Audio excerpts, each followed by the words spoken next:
이번에는 다양한 군사 무기의 세계를 살펴보는 사이언스 앤 밀리터리 시간입니다. 네, 전투기, 전차, 항공모함에 대한 이야기를 쭉 이어봤잖아요. 네. 자, 이번 주는 또 어떤 군사 무기에 대해서 알게 될지 참 궁금합니다. 한국국방안보포럼의 양욱 선입연구위원 나와 계십니다. 안녕하세요. 예, 안녕하세요. 네.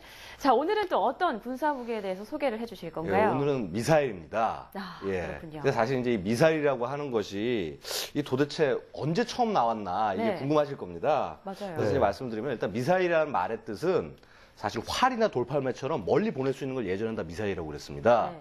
그런데 이제 현대에 들어오면서 그 멀리 원거리를 날아가서 이렇게 빵 하고 터트릴 수 있는 폭탄을 이제 옮길 수 있는 이것을 이제 미사일이라고 부르게 됩니다. 네. 그런데 가장 현대적인 미사일은 지금 언제 시작이 됐냐면은 1차 대전 때, 네. 1차입니다. 2차 대전 때 그 독일이 V1 로켓을 처음 만듭니다. 보급병기 1호라는 뜻인데요. 네. 무인 제트기에 자이로스코프를 달아서 이제 목표로 날리는 매우 원시적인 방식이었습니다. 네. 그랬던 것이 이제 그 V2라는 로켓부터는 현대적인 미사일 모양을 하고 있어서 수직으로 발사돼서 쭉 날아가다가 목표에 정확히 떨어지는 방식이 됐는데 이 V2 로켓을 개발한 것은 아마 이름 많이 들어보셨을 겁니다. 베르너 폰 브라운 박사라고 네. 이분은 우주 개발, 로켓을 만든 분으로 유명하죠. 예, 그러니까 이 V2가 이 로켓의 원형이 되고 그다음에 현대적인 모든 미사일의 원형이 되었습니다. 네, 이 V2 로봇 계속해서 말씀을 해주시고 있는데 저희는 미사일에 대해서 좀 배운다고 생각하고 있었거든요. 그렇다면 로켓과 이 미사일의 차이점은 무엇일까요? 사실은 로켓하고 미사일은 근본적으로 같지만은 네. 로켓은 우리가 우주로 이렇게 날려보내기도 하고 하지 않습니까? 네. 그래서 로켓은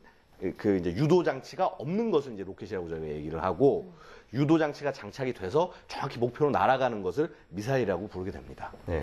그러니까 목표 지점이 정확한 게 이제 미사일이라고 볼 수 예, 있어요. 사실 그런데 이제 요즘은 그 네. 구분이 굉장히 많이 좀 흐려졌습니다. 그러니까 대표적으로 많이 아시겠지만 방사포라고 그래서 왜 그 이제 북한에서 막 쏘는 이런 것들 있지 않습니까? 이것은 원래 로켓인데 요즘은 이 로켓 끝에다가 GPS 장비를 장착을 해서 유도를 하기도 합니다. 네. 그래서 사실 그 경계가 희미해지긴 하지만은 사실 좀 더 멀리 나가고 정확히 날아가는 것을 미사일이다 이렇게 이해하시면 되겠습니다. 좀 더 멀리 날아가는 게 미사일이다라고 예. 보면 되겠네요.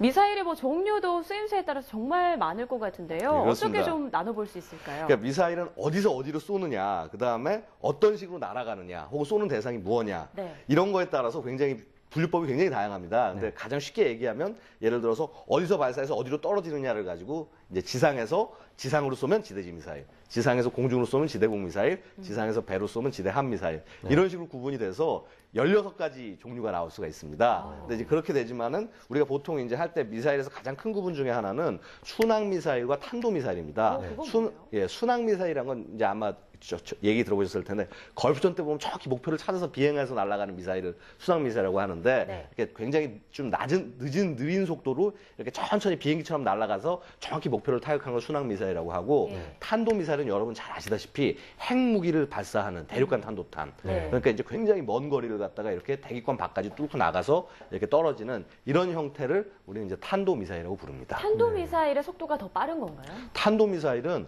마하 5에서 6 정도, 그러니까 음속의 5, 6배 정도의 속도로 날아가기 때문에 굉장히 순식간에 목표를 때릴 수가 있습니다. 전혀 뭐 눈에 볼 수 없는 그런 속도네요. 예, 또 그렇습니다. 무시무시한 것 같아요. 그렇죠. 탄도 미사일의 위력이. 자, 이렇게 종류도 다양하고 또 방식도 다양한 것 같은데 그럼 이 미사일이 현대 전쟁에서 중요한 이유는 무엇이 될까요? 이제 보통 그렇습니다. 우리가 보면 이전에도 소개를 했지만 뭐 전투기나 이제 전차 같은 걸 소개하지 않습니까? 근데 네. 이것은 사람이 타고 그다음에 어떤 목적지까지 가서 싸워야 됩니다. 그렇죠. 그러다 보니까 굉장히 그 어떤 이 장비를 개발하는데 장비 비용도 많이 들어가고 사람의 목숨도 위험해지고 하지만은 미사일 같은 경우는 만드는데 사실 그렇게 뭐 전차나 이런 거에 비해서 비교적 싸고요.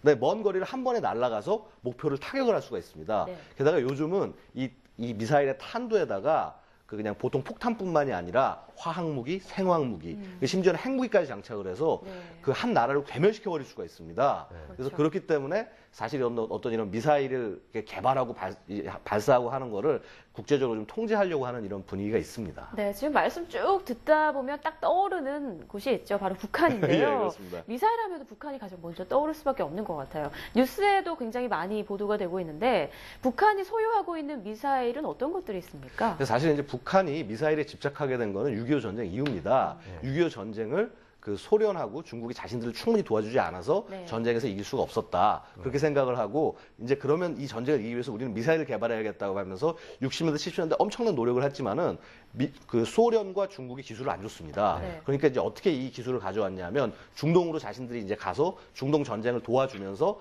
그 중동 국가들이 소련에서 받은 미사일들을 샘플을 입수합니다. 네. 이 샘플을 역설계를 해서 이제 처음 만든 것이 우리가 유명한 그 스커드 B, 그러니까 화성 5라고 부르는데 스커드 B 미사일이 나왔고 그 B형과 C형 이걸 합쳐서 북한은 600발 정도를 가지고 있습니다.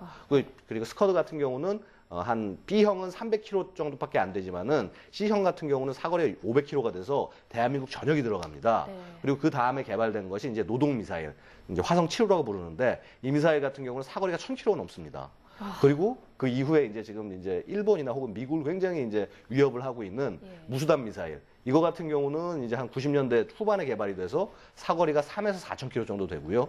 그다음에 이제 여러분 가장 최근에 보셨겠지만은 그 KN-5A라고 그래서 네. 굉장히 커다란 미사일을 막 그 열병식에 끌고 나왔지 않습니까?